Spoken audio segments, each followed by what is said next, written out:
Hi, my name's Joel. I just wanted to show you guys my first project that I've made using the Arcade game library for Python. This is going to be a simple platformer game with a little bit of a special game mechanic, which I'll show you later on. Up here at the top, we're just declaring a few global constants just to control some settings of the game, but then everything starts with this myGame class. Its initializer function doesn't do a whole lot, just sort of defines our member variables and loads up a few sounds and other resources. Then it calls eventually the setup function, which is where it will first start loading things up. So first of all, it will try to load a level based on the member variable of which level we're on. This level is stored as a tile map. Those tile maps are made using this program called Tiled, where we can go ahead and zoom in and place all of our different items as these individual tiles. These all come from some fantastic asset packs made by Kenny. He does a bunch of open game art online. It's fantastic. It's got all of these different layers so that the game knows how to treat the different types of tiles, how to treat coins as collectible and platforms as collidable and things like that. Back in our code over here, this setup function, after it sets up a player, or after it sets up a map, it's going to eventually set up a player. And the way that we do that is using this custom player class that we made over here. It's a subclass of the built-in Arcade sprite class. In its initializers, similarly, it doesn't do a whole lot, just sort of loads up a few things, but then where the magic really happens is in all of its other functions. It has a function that gets called on every key press event, where it will determine which keys have been pressed and set its own status for like user input.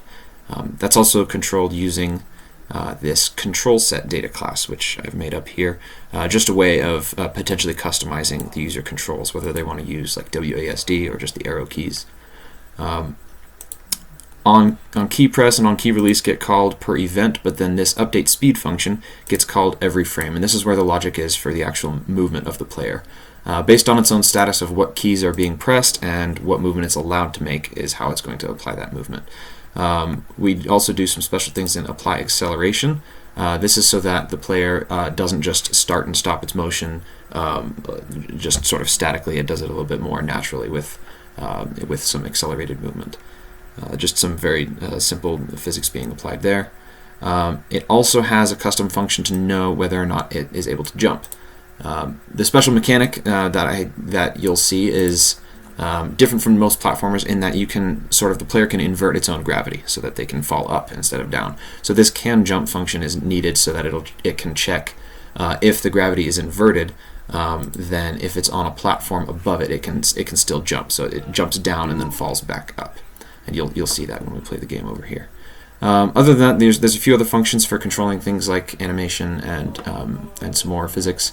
But then back over to the window, outside of that setup function is where we will see the whole game flow that occurs over here in this onUpdate function. So this is where it will actually tell the player to update its speed every frame and update the physics engine accordingly. It's got a camera that will follow and just sort of track the player, but also uses some acceleration so that movement looks a little bit more natural. Each frame is also going to check for collisions with coin objects. It gets that by checking the coin layer that we defined over here in our tiled map. So any items that are on that layer which the user collides with will get collected.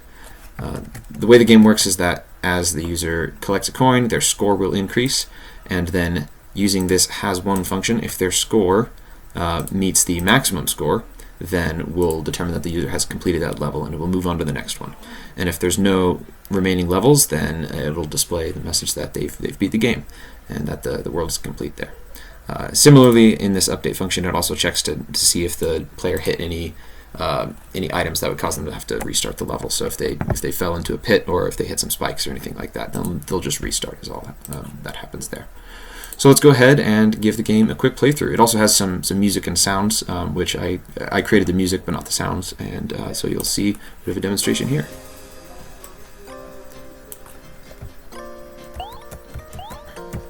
So right there, we just fell into the pit there, and you can see that the game sort of has to reset the level. But this special game mechanic is the ability to switch your gravity so that you can get to otherwise hard to reach places.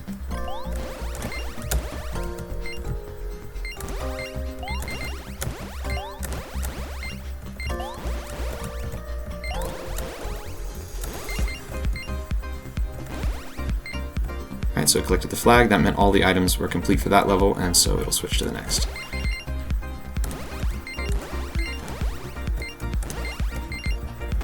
Oh.